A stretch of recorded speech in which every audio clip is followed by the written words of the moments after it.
had, because otherwise I probably would have been going to appointments and just doing that stuff, like I didn't know wild pregnancy was even an option. And Yes. so to have experienced it and to just feel into what was going on the entire 41 weeks, like it was really, really, I feel super blessed that that was my first experience of bringing a child to our side. Hello, hello, and welcome to all of you beautiful souls tuning in today to the Heart of the Soul podcast, Earthing Nova on YouTube. My name is Amana, and I am so happy that you're here. This is a space where we remember what it means to be wild women walking upon this earth, navigating the ebbs and flows of change, honoring each other's differences, and connecting about that which unites us. Together, we practice using our voices and the ancient ritual of storytelling, sharing our stories of birth, life, and death, and celebrating how both we and they change across time. I truly hope that soaking in these stories will leave you feeling inspired, connected, and more alive in your own beautiful body and unique life. Today is Tuesday, March 14th, 2023. It's a little after 8 p.m. I'm currently in the bedroom of my little tiny mobile home in Mississippi. My kids are hopefully asleep on the other side of the RV and hopefully not interrupting us tonight. My husband's away for work, so I've been doing the solo parenting thing and needing to get creative about when I can do this podcast. I'm getting over a cold, so you may notice me like mute myself to cough or blow my nose during this gathering here. I am incredibly honored today to have Stella here with me through the cosmos on Zoom. Stella and I first connected on the Free Birth Society Mighty Network membership, first through written message just for a moment, and then I just totally love that you were into communicating over a voice message because the tone and resonance of your voice, I just felt so connected right away. Wow. And then as our dialogue evolved, you brought up the idea of me publishing a mediumship reading with you as a podcast episode, which is totally outside of my comfort zone, but I also felt so called to say yes to this incredible proposal, inspiring proposal of yours. And so, actually, I'll probably publish that before this, but who knows? So I'll link it somewhere in the show notes. And then when you accepted the invitation to share your stories here on my podcast, I truly just got so excited and really feel deeply honored that you would be willing to do so. And then after like having done that mediumship reading with you and connecting with you in that like deep way and witnessing your incredible, innate, intuitive, like mediumship goddess abilities, I am just that much more elated to absorb and soak in your wisdom and stories this evening. Stella, I would love for you to take a moment and introduce yourself in whatever way feels good to you as we begin this evening. Oh, thank you. I mean, that introduction just warmed my soul so much. So thank you, Amana. I feel super honored to be here tonight and to get to share just a little bit of my story, right? Our stories are so, so, so dynamic. I had a story today. But just to share a little bit with you is super honoring, and yeah, I'm so happy that we connected through Free Birth Society, and I'm excited for our friendship that's blossoming and what's to come. Yeah. So yeah, I have my baby girl downstairs, and hopefully she doesn't interrupt, but it might happen. That's his life. That's his motherhood, right? Yes, absolutely. So yeah. Uh, well, would you like to begin with like motherhood today Oh my or gosh. maidenhood? Like, what was maidenhood like for you, actually? Let's start Oh, there. what question. Wow. Maidenhood for me was such a time of exploration, like really, really taking that time to get to know myself And it came with so many ebbs and flows and bumps, and being a part of groups in the church, and then like friend groups in college. And I feel like I spent my motherhood exploring Stella all over the world. I traveled a lot. I went, traveled out of the country a bunch when I was in college. And then after college, I went on this year-long trip and did service work in 11 different countries. And I part of me, I know I've just like always, my mom would call me a Tusa queen, is the terminology she would use, which basically just means like busybody. Because I've just, since I was little, I've just been like, I want to go, I want to go, I want to go. And that has led me all over. And I think it will continue, but it's evolving as I have stepped into motherhood recently, 6 months ago. So I'm finding out the new Stella, but I would think now I'm really like coming into myself, like coming home into myself, because I've been so scattered and I've been so all over the place. And I really, really value all of that exploration that I've done, because I've seen so much. I've seen so much of the world. I've seen so much pain. I've seen so much beauty. I've slept in a tent in like Swaziland, Africa for a month. And like, just like, I should say Eswatini is the name now, but and I've seen like the depths of poverty, and I've walked with those living in literally the trenches. But then I've also experienced like super high affluence in different places. And so I feel very blessed to have such a dynamic experience of the world. And it has led to where I am now in like Cincinnati, Ohio, just kind of cozying up at my home and making my home as like cozy as like my tourist spirit is just like, okay, now it's time to like just indulge and be comfortable.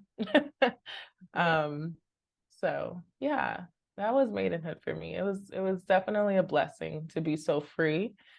But then I see where I was like trapped in a lot of ways. And like, yeah. I feel like I know that people say like travel is like the best education. Do you feel like, and I feel like for myself, it just really widened like the possibility of what was like normal, like what was normal in the United States in the small town, like the town that I grew up in was like such in a box. And then I also had the opportunity to travel quite a bit, and like that definitely opened my awareness to normal is so like dependent on where you are and who you're with, and like, and some people I encountered were like so afraid of travel, and they like never traveled outside of like, within a few miles or something. And I was also like captivated by travel and by people, and just how all over the world there were incredible, beautiful, wonderful human beings. And yeah, I would love to hear a little bit more about what else you feel travel brought to your awareness, or what was your experience of the Oh world yeah. at large. Yeah, I mean, traveling was super humbling for me. Like I said, I've traveled a lot, but I think like the last like long travel I had, I went on a mission trip. It was a Christian mission trip. And we went to 11 different countries doing service work in all of these countries. And, with this mission to like spread Jesus all over the world, which to me, like, I love, love, love that was my background, but it taught me so much, because literally within the first few months, I'm like, what am I doing? Why am I feeling like I have something that these people don't have around the world? And I just stopped and I let myself listen to people, listen to their stories, listen to all of the depth that they had. And it completely rocked my world.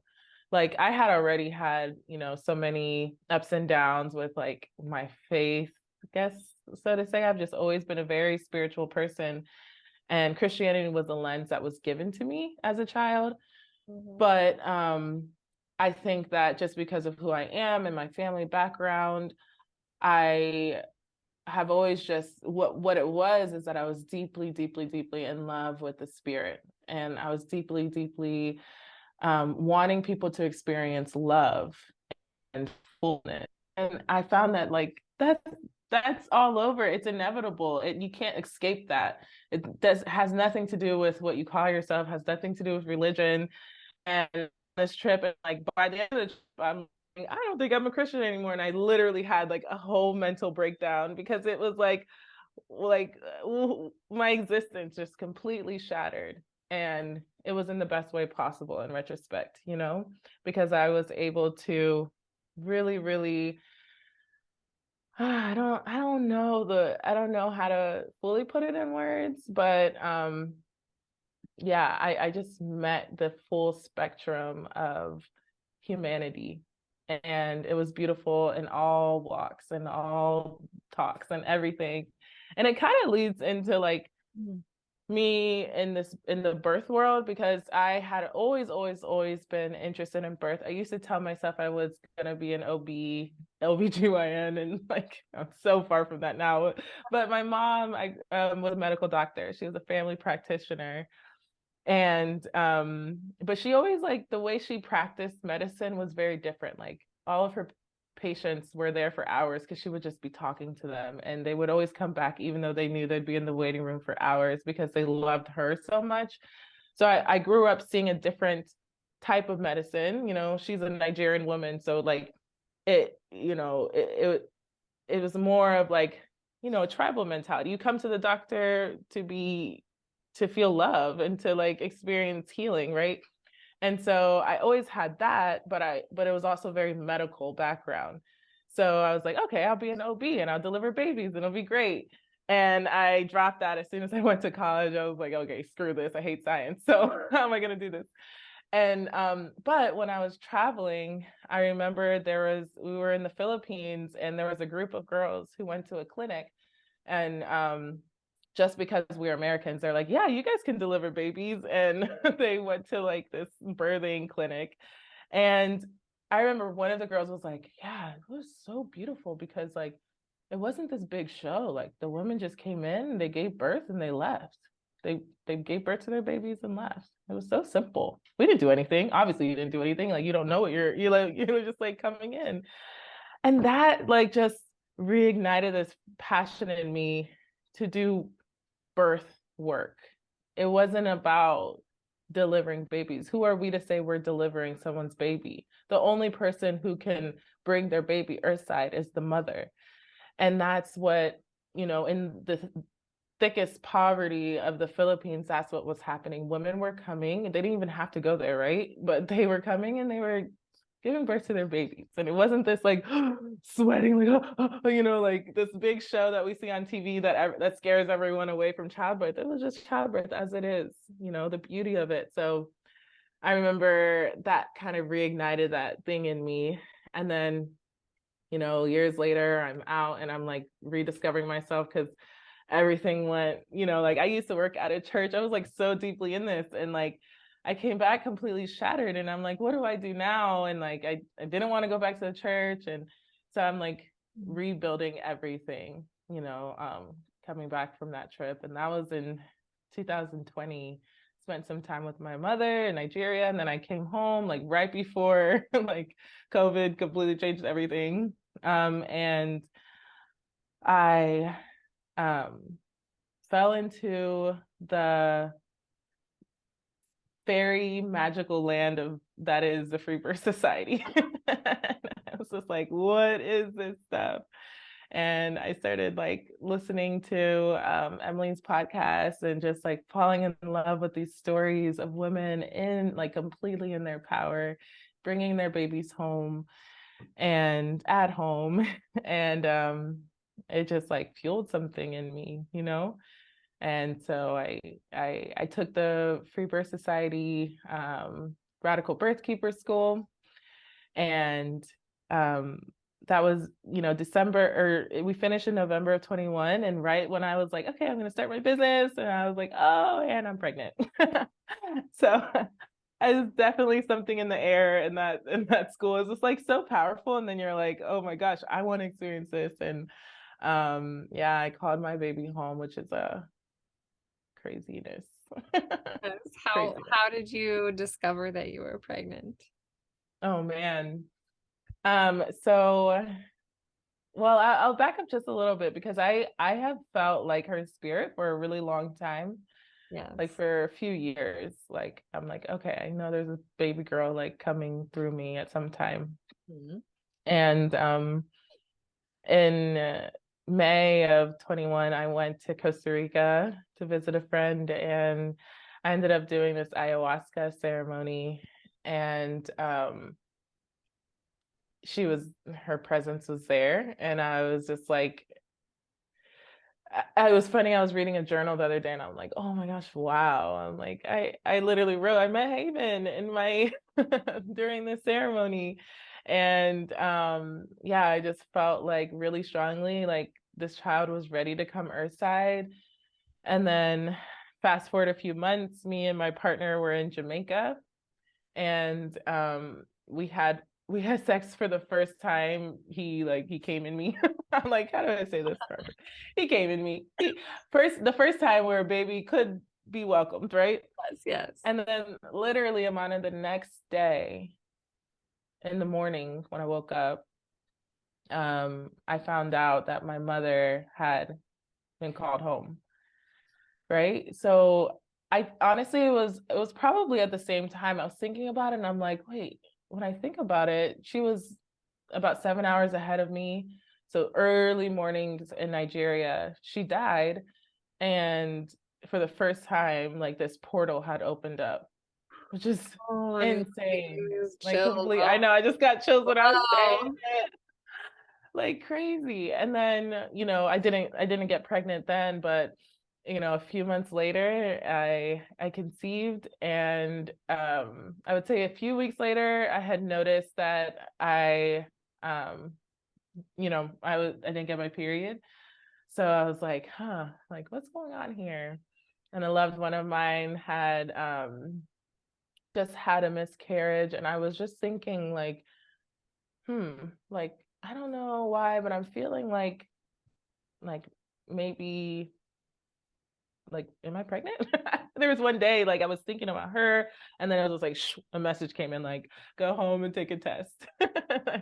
So I did take a pregnancy test, and yeah, I was pregnant, and I just remember I was home alone, and I was like freaking out, and I called my cousin right away. She's the first person I told, and I was like, don't tell anyone, I don't even know what's happening. I'm just like freaking out. So much excitement, it wasn't like any fear at all. But oh, another crazy synchronicity. This was the day before I was getting ready to go to Nigeria for my mother's funeral, Mhm. because it took us months. It was like 3 months after. Let's see, she died in July, and she wasn't. So it was like 6 months later because of all the technicalities of getting to Nigeria, like the whole family planning this huge funeral, like very like traditional, beautiful funeral that we had for her in the village, but it was 6 months later. And Wow. so the day before I left for that, I find out I'm having a baby girl. And right away I knew who she was. Yes. But I was like, okay, I'm gonna have a fully wild pregnancy. I'm gonna do this thing. I'm gonna practice what I've been preaching. Mhm. And oh my gosh, yeah. And so Yeah. then you go to your mom's funeral and you're Yeah. with this little wombling. And Yeah. I don't know anything about a Nigerian funeral. I don't know if you feel open to sharing a little bit about it. Oh, But you don't have to also. yeah, absolutely. Oh my gosh, it was gorgeous. Like, my mom and dad separated, but I knew they always, always deeply loved each other. And that was just obvious, but they had their issues. But my dad, traditionally in Nigeria, the woman will get buried in the land of her husband. So, it's like, as I'm like talking about this, I'm like, is this really like, did all this stuff happen? Because on my mother's deathbed, she literally had a conversation with my dad, and like they had this big forgiveness, like they forgave each other for everything. And she didn't know she was gonna die, like, but because she literally said to him, like, this is her way of forgiveness. She said, George, if I get out of here, I'll remarry you. So like I'll do you a favor and remarry you if I get out. So but that was her way of saying like I forgive you. Please forgive me. Everything's good, you know?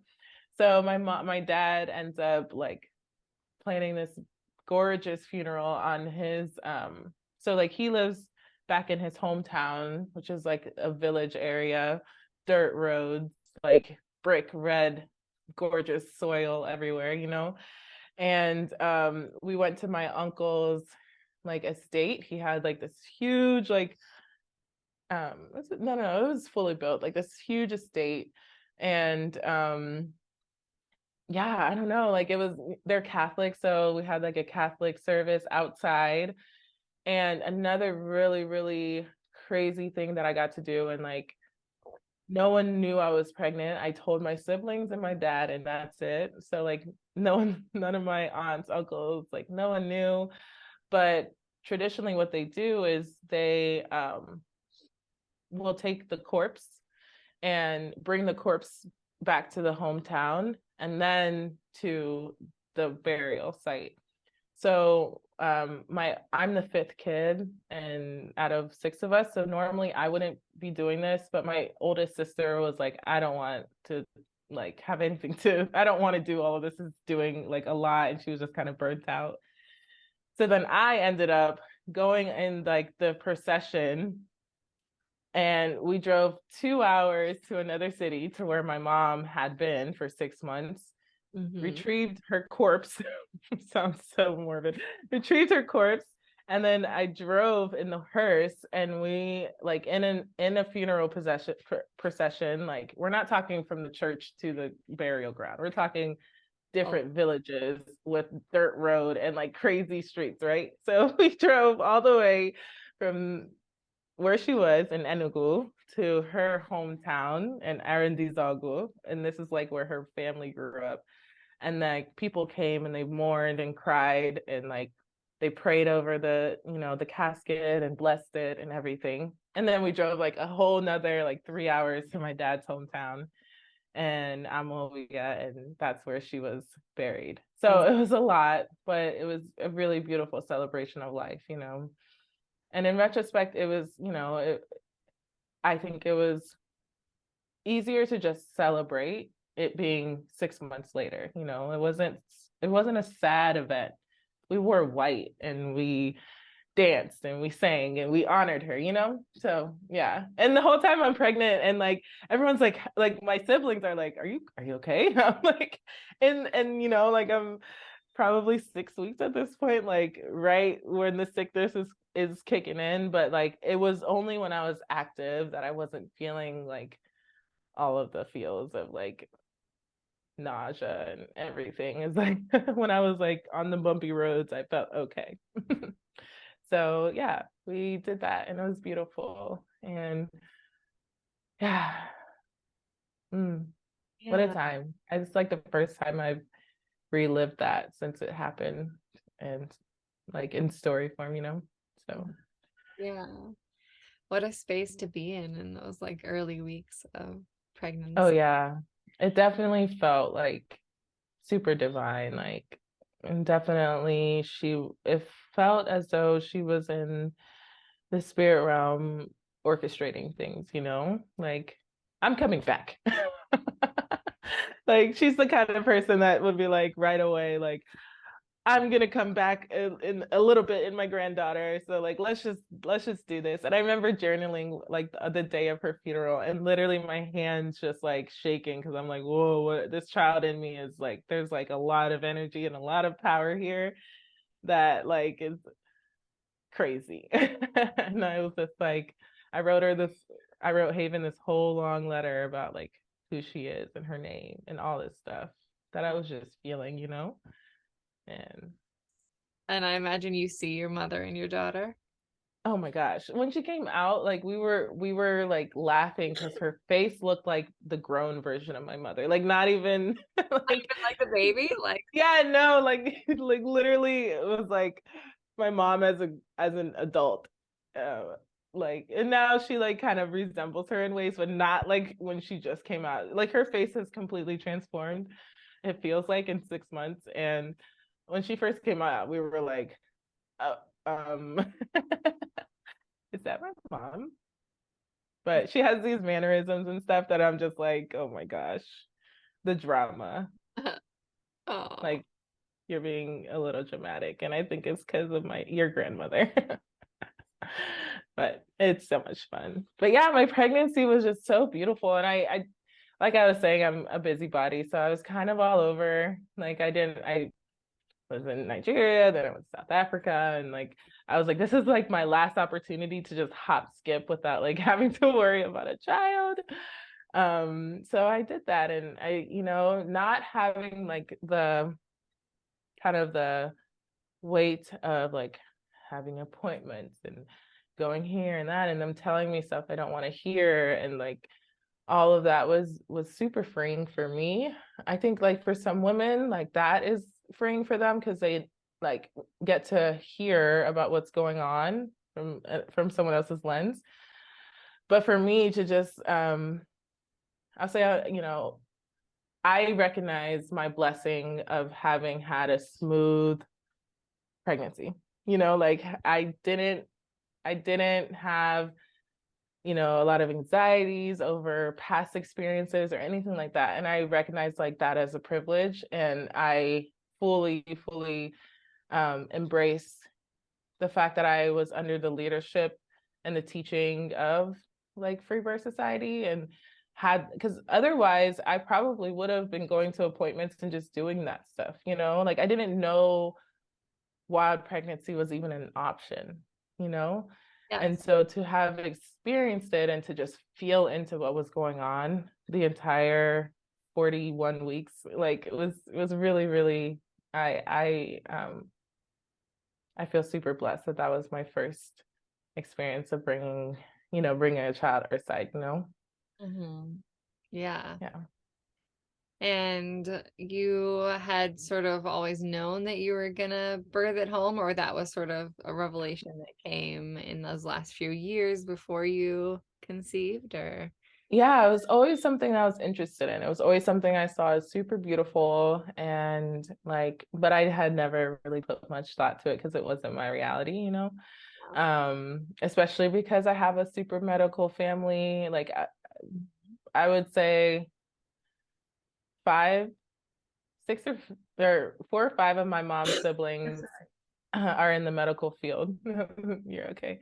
And those are people who are like super close to me, like all in the medical field. And so even for me, like to not get ultrasounds, my aunt literally called me one day and was like, you have to just do one for me. You're giving me so much anxiety. And I know it came from a place of love, but it's just like all of this pressure, and like part of it is cultural, part of it is like we're all kind of conditioned to fear this stuff.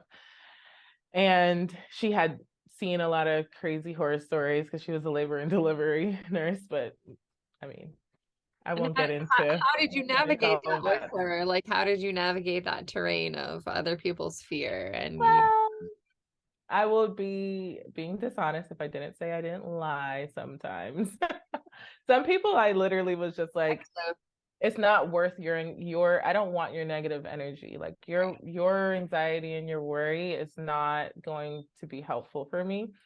With her, I was honest about most everything, and I just told her like, Auntie, I respect you. I understand why you feel this way, and I honor that. But this is the path that I'm taking. But I might have told her like I have a midwife when I didn't. So there was little fibs that I told along the way, and some of them I regret because I'm like, I felt like I wasn't being fully integrous. Like I felt my integrity was a little it was knocked, and I had to kind of keep up with certain fibs with certain people, and I didn't love that. I it's way more freeing to just really be upfront honest about everything. But I know why I did at the end of the day. But yeah, next time, if there's a next time, which I believe there will be, I plan and hope to just be fully free, like fully honest, and just fully, because what I'm doing is it's not wrong. It's No. not bad. In their eyes, it is. though, so it's just one of those things where it's like I don't care to like explain myself to you. Yeah. Yeah, Yes. but I don't have to And you don't. I either know way. it can be, yeah, a sticky spot, and it can be so interesting to have those inquiries from other people and their feelings about what you should do. And it's like, yes, but it's my life and I get to choose, and you get to choose with like your life or your pregnancy, and honoring their choices, and then also asking for that same honoring of your own choices. Exactly. And I am I did so I did kind of have one psych out about halfway through. I was having this sharp pain and I ended up going into hospital, and the whole time I was like, why am I here? Like it did nothing for me. They just sent me away like, it's probably just your uterus moving, which it probably was. And it was just like confirmation, like, okay, yeah, I'm not doing this. I even being in there, I was like, oh, this is just not right for me. It didn't feel right for me, and so um yeah, in retrospect, I just like I feel super blessed that that was my pregnancy journey. And it was pretty smooth. And I know I attribute some of the smoothness to my mindset, Mm-hmm. you Definitely. know. Can I ask, what did you know of like your own birth from your mother? I know that I was very big and she was over it. I was her fifth kid. And so she said that she always just says, you were a big baby. You were a big baby. So at I think 2 weeks, 2 days before 40 weeks, I had an induction, and when she tells it, she says I just slipped right out. Still. So who knows exactly. But she had all of us without epidurals. I do know that. But I believe my birth was super smooth, and I Yeah. just shot out at that point. She'd done it so many times, so yeah. But There. it was in a hospital, and Uh-huh. yeah, I'm pretty sure a male obstetrician, which now I'm like, there's, yeah. So yes, what did you do in terms of like, did you like prepare a birthing space, or like who, did you Oh gosh. put presents in your space, or yeah, what did you do as you prepared to birth your baby Earthside in your home? Yeah, so well, I set this room up here. I'm in my dining room, and yeah, I me and my stepdaughter made like affirmation cards, and we put them up on like I have like French doors here in the dining room, and so we taped them all up a few weeks prior. And then 2 weeks before I went into labor, I thought that I was in labor. I remember, the contraction or surges started coming in, and I I like started busying around, like, the whole, not really nesting, more so preparing the space, and like brought down my crystals and burning incense and like all this stuff, and started going out into my backyard and walking up and down the hill. And I remember I was in contact with Emily, and I'm like, I think it's happening. And she's like, has she was basically just like, prepare for 6 more weeks. And I was like, no way, like, are you kidding me? But she was definitely right. Like, I still had lots of time. And so over the next 2 weeks, I was just going in and out. Like, the veil was so thin, Mhm. and I was just feeling into it. I told my work, I was like, I'm starting my leave like a week later. And yeah, that last week was just such a time. I was just I just got to be with me and Haven, like, and I was just trying to savor those last moments, like of steaming and just like enjoying it. Mhm. And so this whole room was set up, and then one day I remember I was sleeping, I think, and I just had the thought of like, what if my water just broke? And as I opened my eyes, it just like all over my bed. Like the plug just like shot out and I was just leaking everywhere. And I'm like, oh my gosh, it's time. It's Wow. time. But you knew like right before it happened. You had like that Yeah, it was like I woke up from time. my sleep of like, what if this just and like I don't even know. I think that's what happened. Who Amazing. knows? I was like so out of it. Yeah. And so I told Gerard like it's happening. And he like I just hear him downstairs on the phone, I think talking to his sister, like, son's water just broke. And his daughter came in, Layla came in, and she's like, I think dad is telling people. And I was like, tell him to stop. Like, I don't want anyone to know. Like, this could be a long time, and I don't want people calling me, asking what's happening. Like, tell him to stop. So, um, yeah, it was such a beautiful day. Like it just felt like a normal day, you know, but also I was in labor.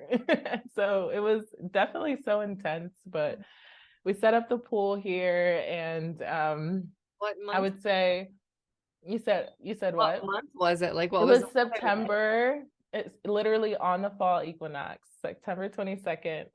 weather? And so the air, you know, was like that shift into fall, and it was like the crisp just starting. And it was, and her birthday is 9/22/22. Like, I don't know. I Of course couldn't it make this is. stuff up. I know. I'm like, and I'm the whole time thinking like maybe it'll be the 11th, like maybe it'll be the 20th. Oh, this would be cool. And then like it's like the coolest day out of the year. So she um yeah, so he set up the birth pool. I called my aunt who's about 2 hours away. I wasn't sure if I wanted her here or not. Just because I was just like wanted to be really sensitive to the space, and she didn't fully know my plan. I did have a doula. I didn't mention that. She was a doula, but she was fine with me free birthing, Mhm. or birthing without other medical professionals. But she was here, so I guess, we don't have to get into the technical terms, but so she was just here and she was pregnant herself. So literally the whole time she was sitting in the corner, like, you're doing great. Which I loved. I was because I didn't really like want her to do anything. Yeah. And then yeah, my aunt comes in and she like is like singing praise and worship songs, and I was like, Auntie, you need to stop. Like, I just need you to like go over there and shut up. So it was great because the rest of the time she like didn't say a word. She went outside and she's like talking on the phone. So I was like, okay, I think it's a good thing that like she's the person that could be here. Mhm. Because she doesn't know any of she's like the one person in the family who's not in the medical world. So it worked out well. And it's just like rolling. I was just in between worlds that entire day. Not even the entire day. It was only 9 hours. Wow. Just 9 hours of that intensity. So she came like late afternoon, around 4 o'clock. So it's kind of funny because this whole house was like a vibe. Like I set this place up to be such a vibe, but she ended up coming out upstairs in the bathroom, like roaring, like blood everywhere. It was not a vibe. But in true birth fashion, she decided to make her presence. I just was like feeling like I had to poop. Like I'm like, I have to poop. And I remember being on my bed at one point, just like wanting it to be over. Like I was just like, I didn't even want it to be over. I just wanted like a break. Like it just felt so intense. Like I was just talking to my sister and I'm like, pain is not the word that I would use to describe birth. Like it was intense. It was definitely intensity. It's just like rolling. I couldn't make it stop. But it was so good. And yeah, hands and knees, she came out bathroom floor.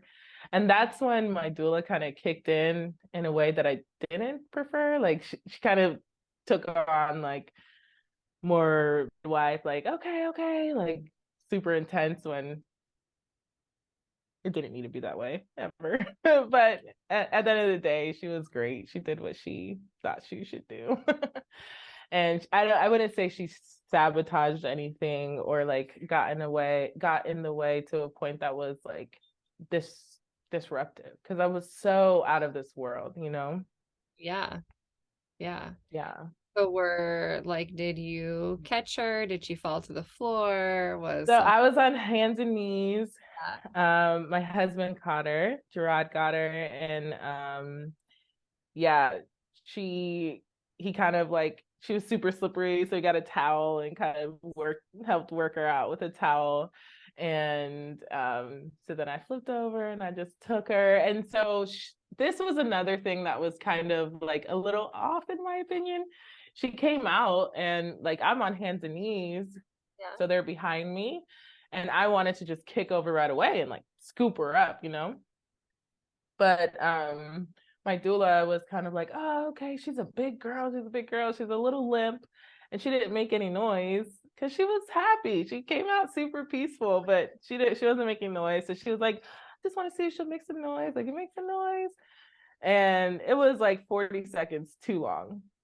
I'm pretty sure it was like 40 seconds when I timed it. So I'm like, oh, that part I didn't like. It didn't need to Um, happen that way. it was just unnecessary, right? Because as soon as I was like, okay, because she told me to hold on, and then as soon as I was like, okay, I'm not holding on, I flipped over and grabbed her up, and as soon as like literally as soon as she was in my arms, I heard a little yelp, like she Yeah, just she started wanted making her noise. mama. Yeah. Right. It was so simple. Like you don't have to overcomplicate it. Yeah. And she didn't really even cry. She was just kind of like, I'm here. I'm cool. Oh, right away. That's when she looked like your mom right away. Yeah, she did. And she was 9.5 pounds, like ready. She came like large and prepared. Like her mama, like you, right? Right. I was also a big baby, so it makes sense, huh? Yes. Yes. Yeah, it was super joyful. And my friend called right away, like, what can I get you guys? I was like, pizza. And like, so they ordered a pizza. My aunt's downstairs making soup, like traditional African, like Nigerian soup that I requested. And so I was just so happy, like Yeah. family around and just like in bliss. And it was just so awesome to just be in my bedroom. Like I didn't walk down the stairs for 7 days, Wonderful. you know? So it Yeah. was great. And how was birthing the placenta for you? Oh yeah, that came out pretty quickly. It was probably like I want to say 10, 15 minutes. And I started feeling like the cramping, so I sat back down on the toilet and Mhm. plop. And it was a big girthy placenta. Yeah. We froze it for a while, and then like about a month or two ago, I went in the backyard and just by myself and had a little bit of a ceremony and buried it. So that was beautiful too, just thanking her and getting to be with the placenta, like that was so important to me. And it like, oh, it's something like visceral happens in me when I hear a woman just say like, oh yeah, I'm pretty sure the hospital just like discarded it. And I'm like, first of all, no, they didn't. They probably sent it to research. Second of all, like this is like the life sustaining organ, like it literally is the tree of life. And Yeah. so Some I cultures even oh call it the first mother. yeah, Yeah. seriously, it's like the only reason your baby is here. And so like I was able to make an artwork with it, like Like a print. so yeah, so I took the blood, like with the blood, and just printed it on a poster board and put her names on it because she has like several different names. Would you like to name her names right now? Oh my gosh, let me pull it up so I don't miss any. So another Nigerian tradition is like it's common to have people mm, like ask a few people, family members, to give the child a name. So we had a few people choose a name for her. So are you ready? It's a lot.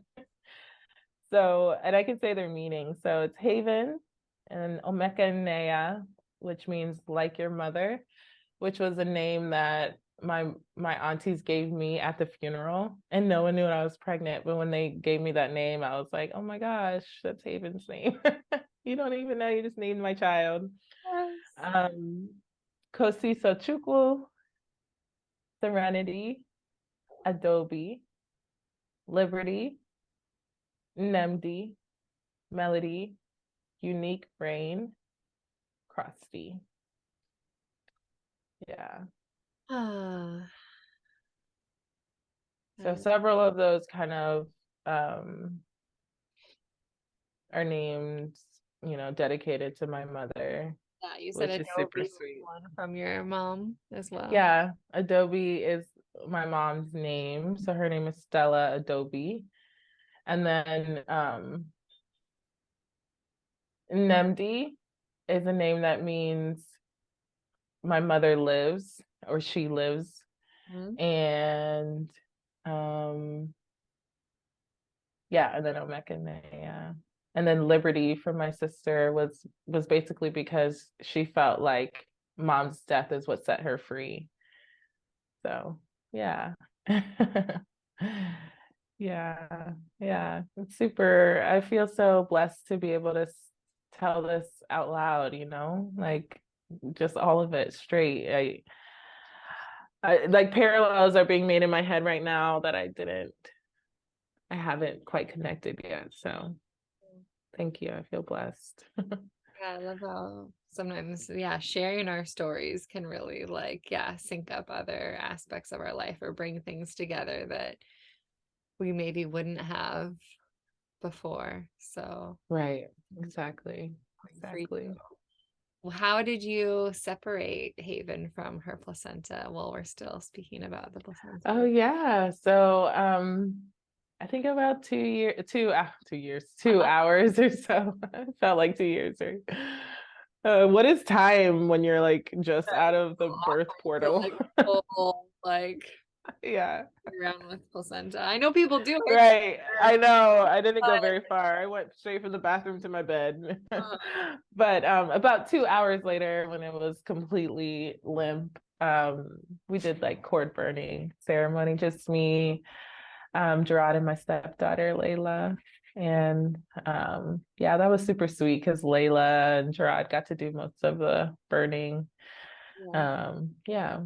Did you sing or anything like that? Or I think, no, I'm pretty sure I just prayed as they were doing it, or just like I was just thanking the placenta, I was just kind of in that world that, you know, yes, yes. still in the portal, and I was just thanking the placenta, and we filmed it. Yeah, it was super sweet. Oh, I love that. Yeah. And for you, the first latch or nursing, had you been around other moms who had nursed? Were you really familiar with it, or was that? Yeah. Nursing is, most all my family members have nursed. Not a lot of like my cousins or anything that I'm close with necessarily have babies yet. So like I'm one of the first that I'm really close with. And so I hadn't seen it so much. Like the initial latching. But she latched right away. I remember when she came out, I kind of held her by my breast, just like, smell that, that's all you. Yeah. Because I was watching the video and I just like remember putting her right by it. And then when we were on the bed, like she had no issues. And my aunt was like shocked. She was like, oh my gosh, she's just like latched right on. And I'm like, yeah, I mean, it's primal. It just Yes. shows how primal it is, I didn't really have to coach her or anything. Again, I know that it's not that smooth for everyone, but yeah, she just latched right away and hasn't stopped since. Sometimes I'm like, oh my God. I love it. I love nursing so much, but the girl can eat. I mean, she was 9.5 pounds. Yeah. Yes. Yes. So, and we weighed her with like a baggage scale and like a sling, like tried to balance her on there, Uh-huh. but it was accurate. Yeah.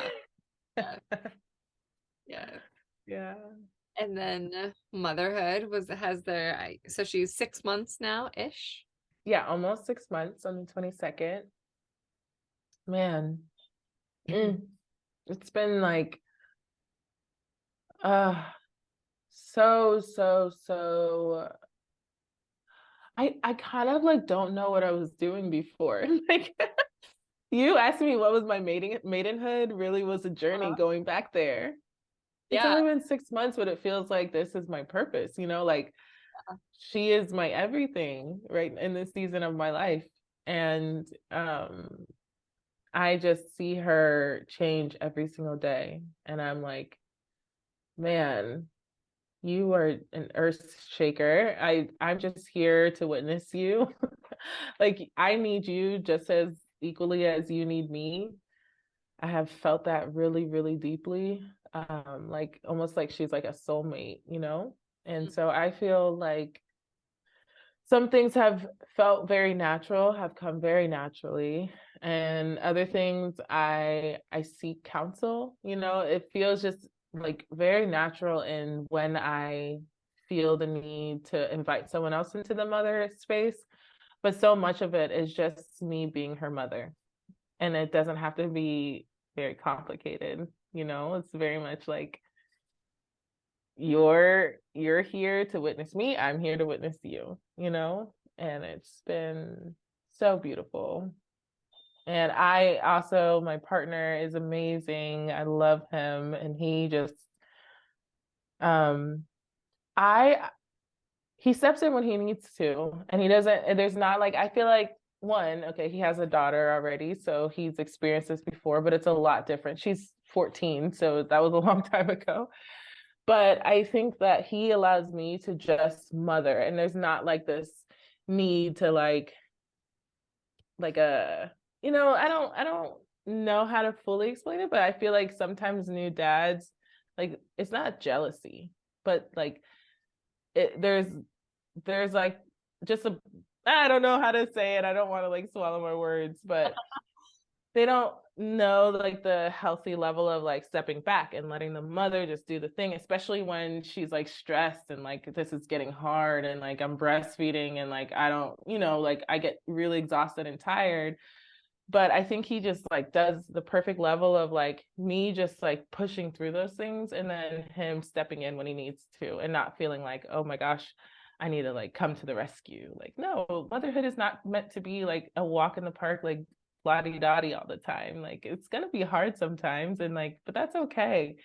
And I think that as a man, he knows his role, when to step in as the father role and allow me to be her mother, and I appreciate that balance. Yeah, it sounds like I he's really don't know. respectful of like the mother baby dyad and like you as a unit. Exactly. Maybe like when you're struggling with it, supporting like you, knowing that supporting you also supports your daughter. Right, exactly. Yeah. Exactly. Yeah. It So feels good. cool. Feels Um, good. what is there anything like about motherhood or birth that like maiden Stella didn't know that, or like other women don't know that you would like to like be able to tell Mm. Oh my gosh, yeah. Yes, the answer is yes. There are things.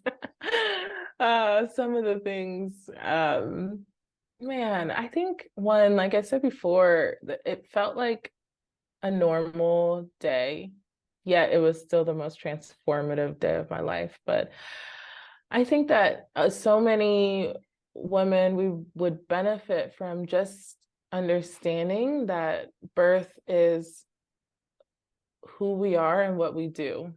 And I felt like this, remembering, right? Like I remember one of my affirmation cards that said, you've done this so many times. Remember, like you've done this before. We have no choice but to have done this before, right? And so it's just like was this journey of remembering, and I I think one thing I would just tell a new mom is to just press into that, like press into that inner knowing that you've done this before. It's just another day. It's, one of the most beautiful days. It's a rebirth for yourself, right? But um, like you've got it. You've got it. It's in you. Like it's completely our nature to give birth and to bring life forth.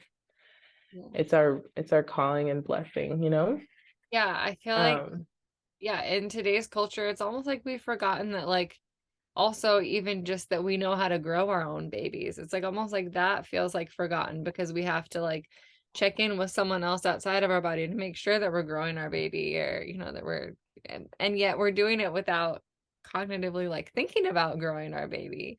And then the yeah. same is true like for birth. Like we don't have to like get in our heads about birth because like you said, we've done it before. Like I remember Mhm. that was one of my sort of mantras too, is like, yes, I've done this a million times, or and like Mhm. all the women all over the world that were like birthing at the same time as me. Yeah, I exactly. didn't know it. Hmm.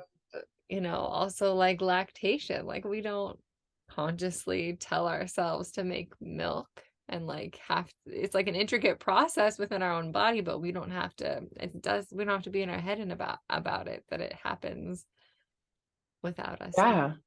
about Uh, it.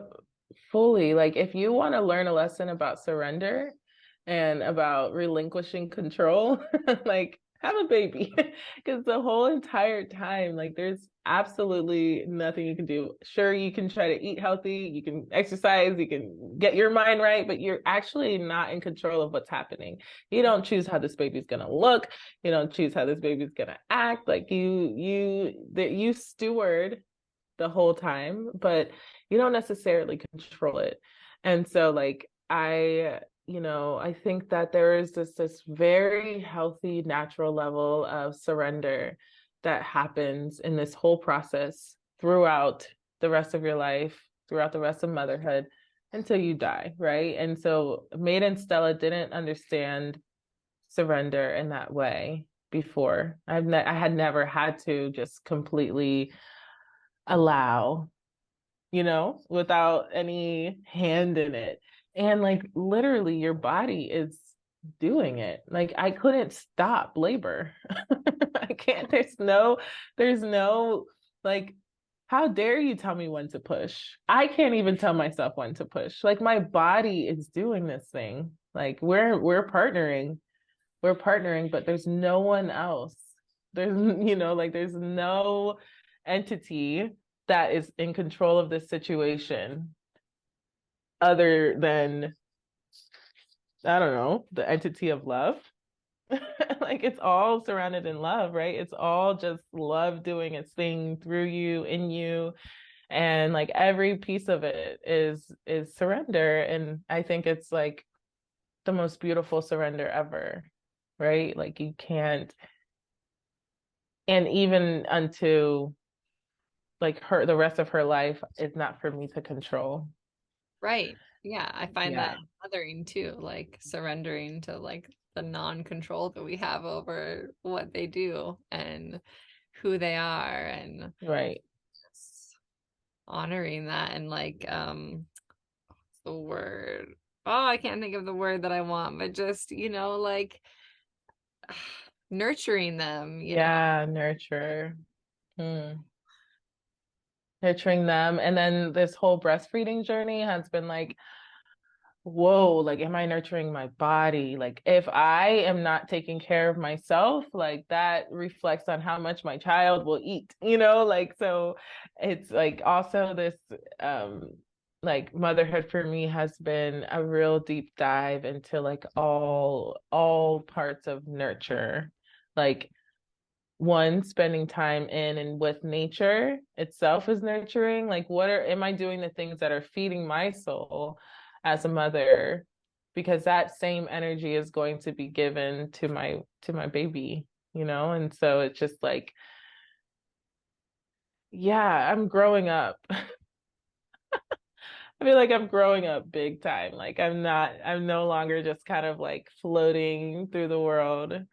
Um, but it feels like in due time. It feels like it is due time. And I really, really honor this chapter, you Yes. know? Yes. Yeah.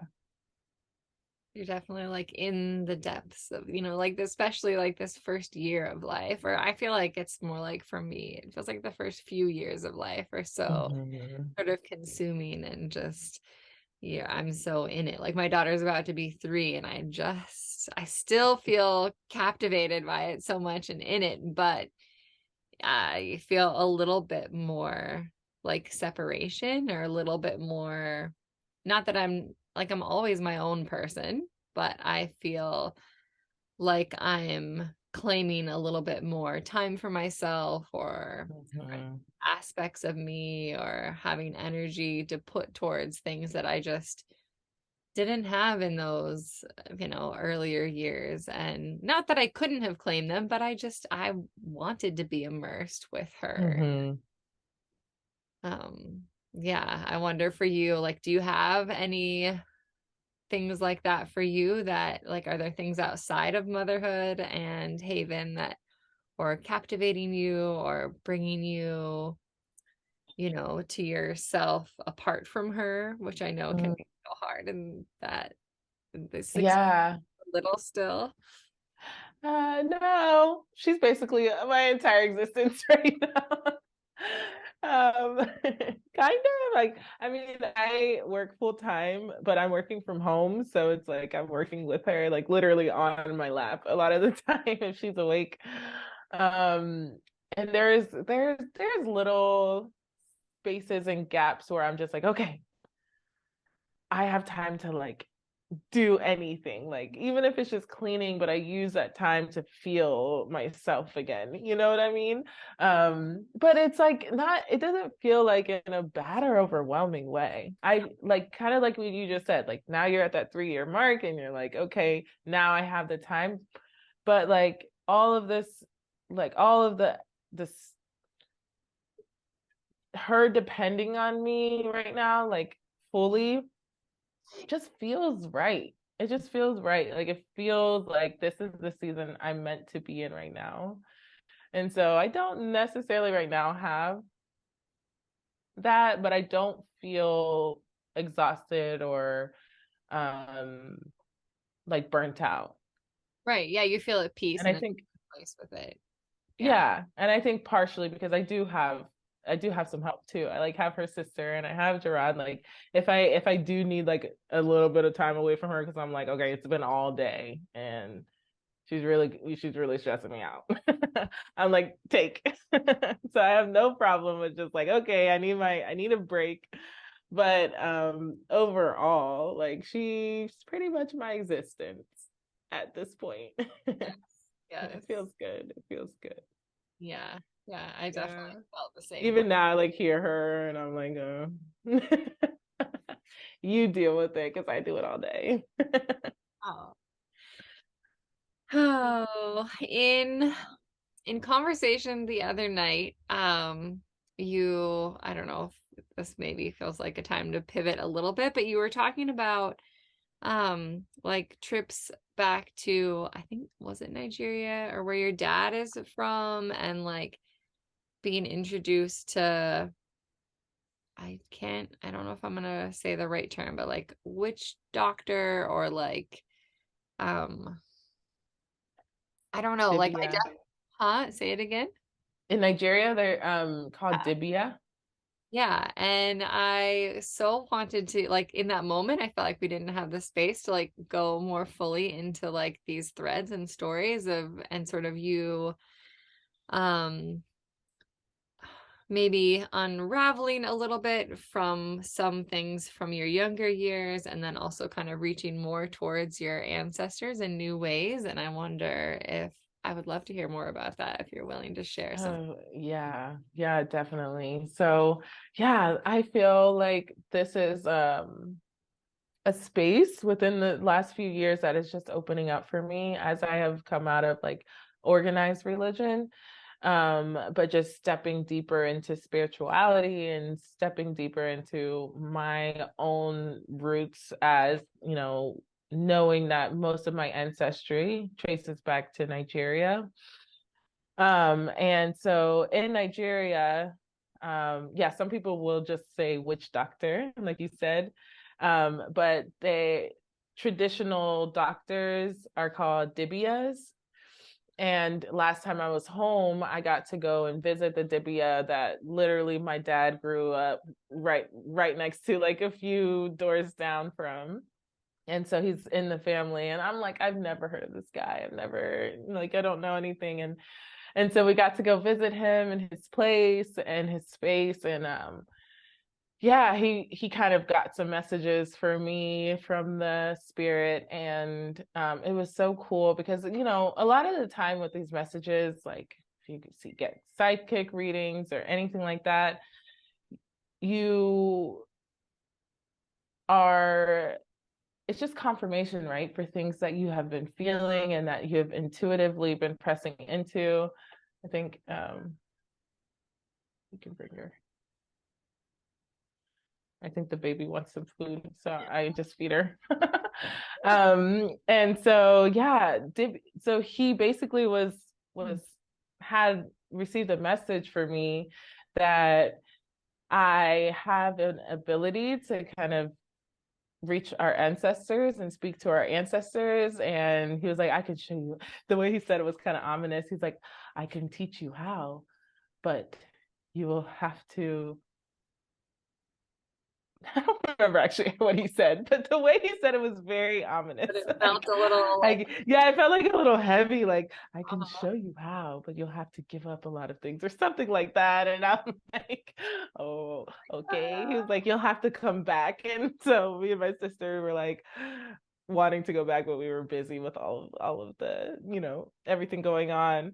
But yeah, he kind of did point to this thing that I've always in a way felt, but I thought I wasn't allowed. Like I had been taught that it is bad to speak to your ancestors and it's witchcraft and it's, yeah, you're gonna go to hell if you're like engaged in like it's witchcraft. evil to talk to your ancestors. Yeah, which what the fuck? Like how like really when you really think about it, press into it, these are people who on earth loved you and, you know, most of them, right? I don't know all my ancestors. Some of them might have had ill intent. I don't know that, right? So you always have to guard your heart and your spirit.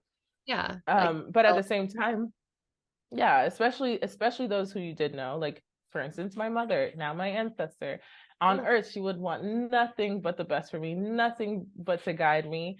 And now on the other side, she has even more insight and special like knowledge of what is and what is to come and what was and all of this. So closing that portal to our ancestors who are really trying to elevate us and show us our power and help us step into our power deeper and deeper and deeper. We're told to cancel that channel. It's bad, it's evil. Like, that sounds like a little suspicious to me. Are you afraid? Is there a threat there that if I am able to interact with my ancestors and fully access that power, that I will no longer see myself as small?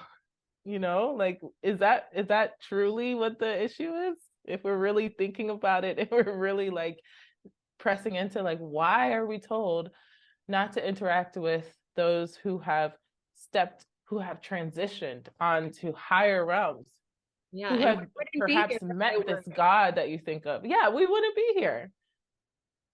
And like we're supposed to like bow down and worship this God, this almighty, majestic God, who, and then at the same vein, we're saying our ancestors are now angels, but then we can't like talk to them and like interact with these angels who are always all around us, like who have met the, you know, however you see God, whatever your beliefs are.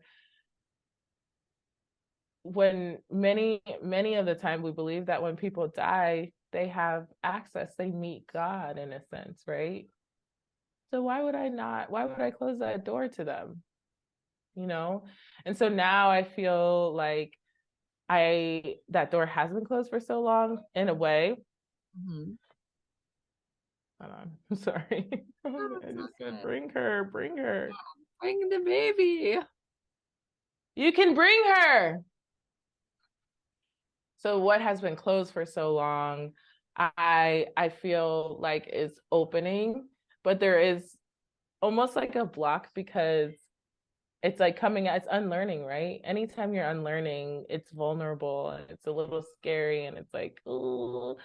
Yeah. But it's like the rationalization in my head is happening. It's Well, definitely and like happening. those patterns, right? Like you've had this pattern of thinking about it in a certain way or interacting with them or not interacting with them in a certain way. So then trying to shift that and change that. Yeah, it's change is almost always uncomfortable. Exactly. I'm sorry, I'm getting distracted because he's Okay, do you want me to pause it and then you can just go grab her? okay. Yeah, if you could Yeah. pause it, that would be great. Yeah. Uh, Okay, now we have a baby who's potentially latching, but also just distracted. yeah. Sure. This is Haven. Those on YouTube can see her. The reason I exist now, as I said. But yeah, so essentially, yeah, I feel the store opening up, and it feels big, but also very much like on time, especially as my mother has passed on, and I feel her so strongly, and I feel like this tug that there are many ancestors. As you if you listen to the reading, you'll see like there are many ancestors that are there just like wanting to love me and share with me, and then like does that open the door to other people like me being able to step in and be a portal for other people in that way? I don't know yet. I'm not fully sure. But I feel like for me right now, my the tug that I'm feeling is to just start looking for and developing some kind of practice that helps me tune in.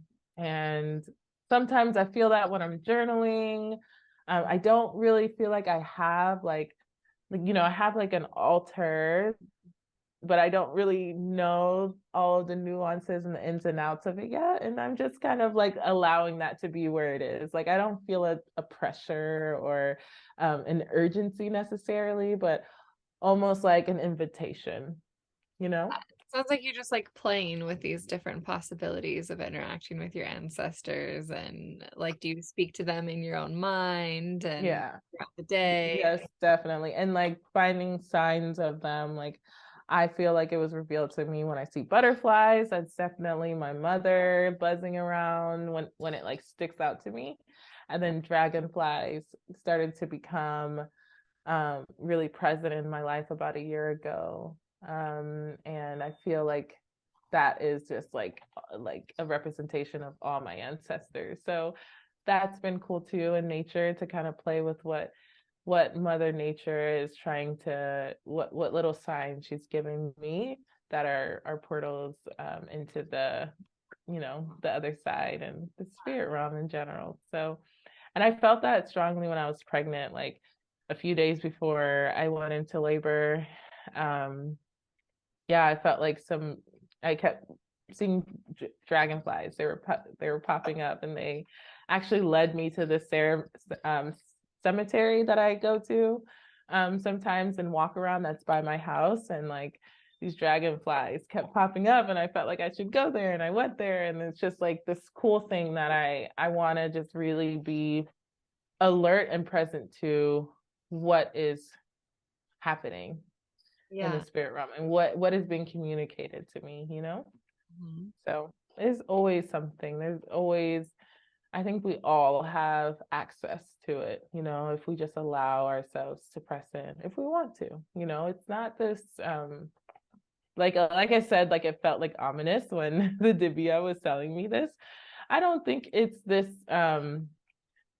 not dark, first of all, and that's always been the representation in my head of like, you know, okay, I'll say really quickly, Nigerian culture and like Nigerian movies.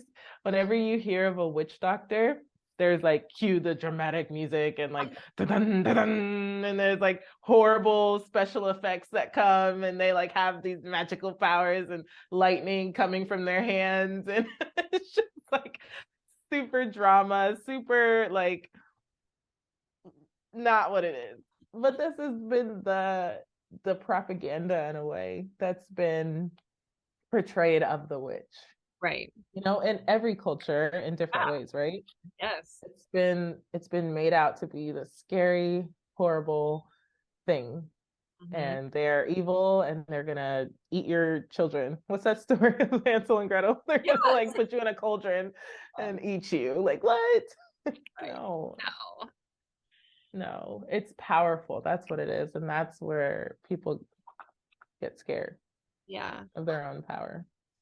Yes. Well, I love that you're just intuitively exploring and accessing and interacting with your ancestors in the ways that feel, loving and nourishing to you. I think that is so perfect, because just like all things in life, like